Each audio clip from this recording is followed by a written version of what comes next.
नमस्कार, मैं प्रदीप कुमार सहायक प्राध्यापक हिंदी के पद पर राजकीय महाविद्यालय पीपली खरखोदा में कार्यरत हूँ। आज का हमारा विषय ऋतुकाल की समय सीमा व ऋतुकाल का नामकरण विषय है। ऋतुकाल की समय सीमा व नामकरण को जानने से पहले हमें जान लेना जरूरी है कि हिंदी साहित्य के इतिहास को हम मुख्यतः 3 भागों में बांटते हैं, जो इस प्रकार हैं: आदिकाल, मध्यकाल व आधुनिक काल। आदिकाल की समय सीमा विक्रमी संवत 1050 से लेकर विक्रमी संवत 1375 ईस्वी तक मानी जाती है। मध्यकाल को 2 भागों में बांटा गया है। पूर्ववर्ती काल को भक्ति काल तथा उत्तरवर्ती काल को ऋतुकाल कहा जाता है।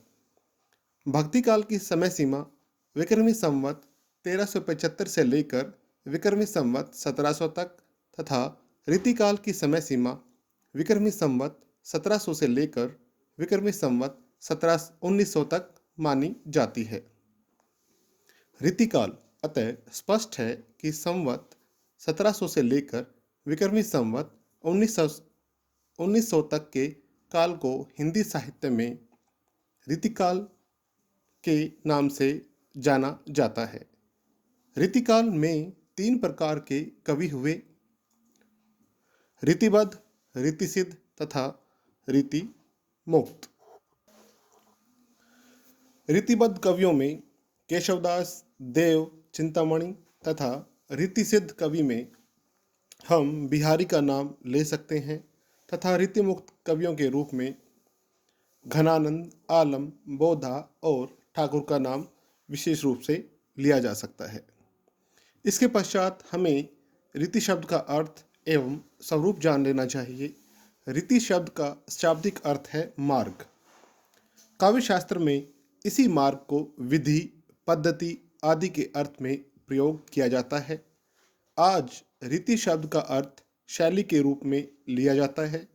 ऋतुकाल के संदर्भ में ऋति का अर्थ है विशिष्ट पद रचना। डॉक्टर बलदेव उपाध्याय के अनुसार पदों की विशिष्ट रचना का नाम ही ऋति है।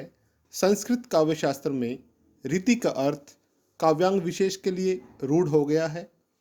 हिंदी में के ऋतिकालीन कवियों ने ऋति का अर्थ काव्य रचना पद्धति से लिया है या माना है। इसके पश्चात ऋतुकाल की सीमा के विषय में या काल के विषय में जान लेना आवश्यक है। हिंदी साहित्य के इतिहास को 3 भागों में बांटा गया है: आदिकाल, मध्यकाल और आधुनिक काल।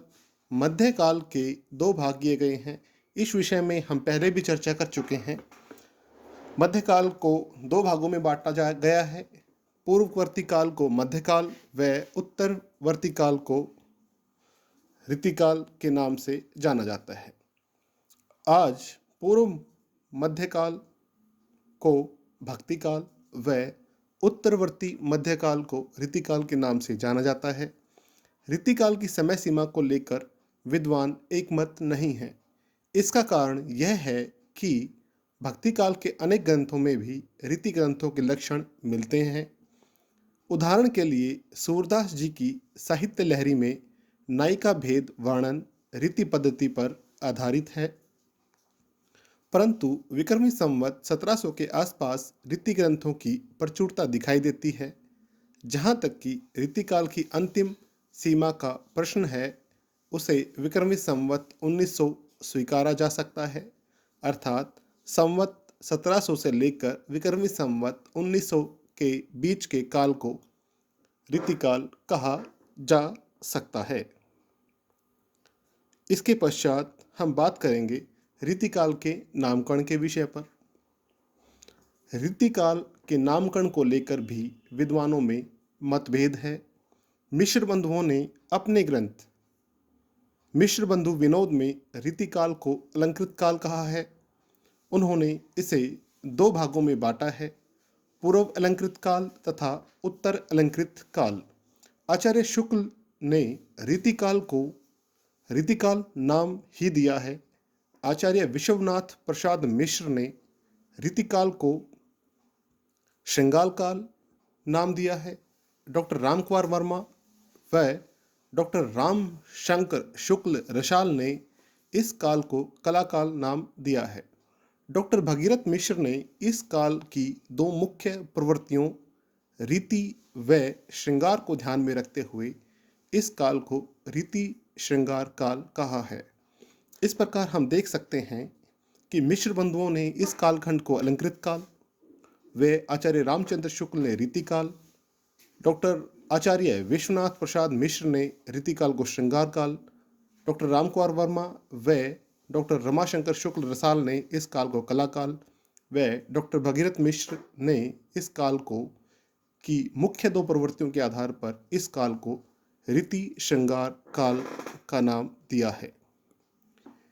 इसके पश्चात यहाँ मोटे तौर पर लगभग सभी विद्वानों द्वारा दिए गए नामकरण का अलग से विवरण दिया गया है।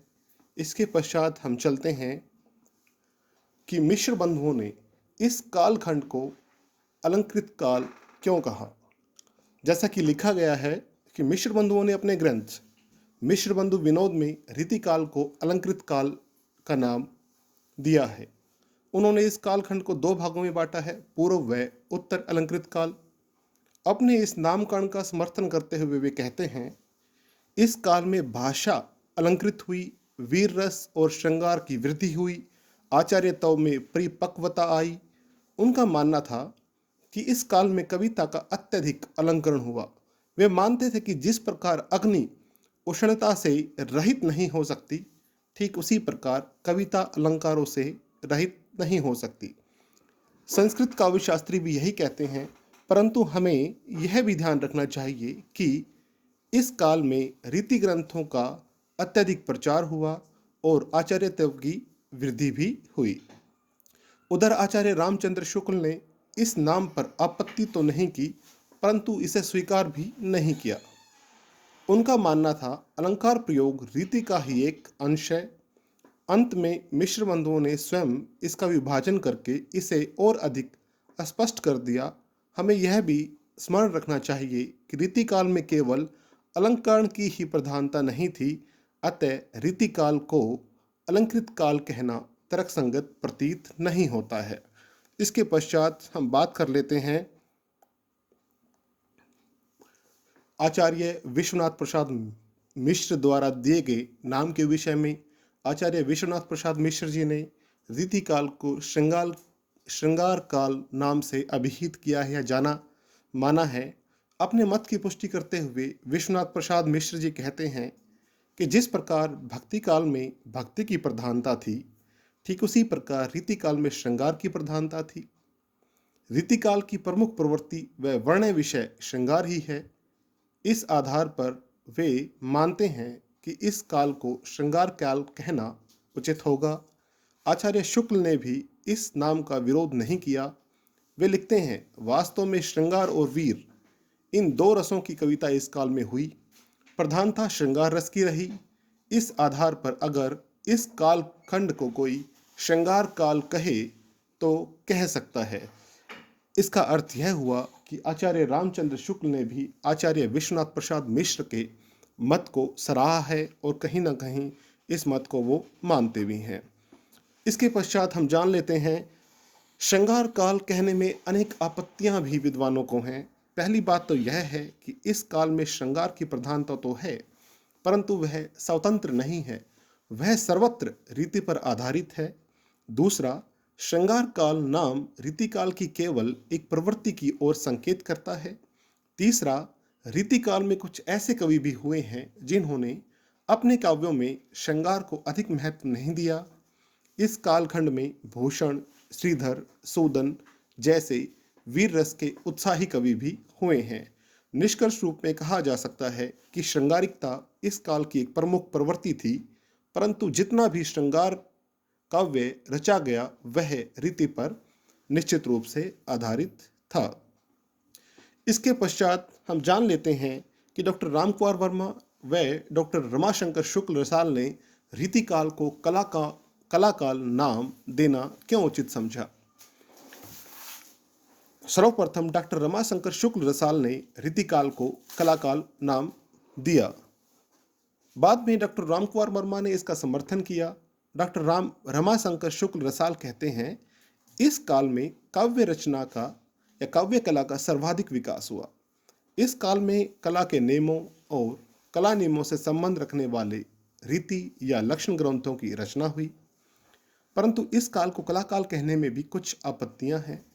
पहली आपत्ति तो यह है कि यदि हम इस काल को कलाकाल नाम देते हैं तो इसका अर्थ यह होगा कि इस काल के कवियों ने केवल कला पक्ष पर ध्यान दिया, भाव पक्ष पर नहीं।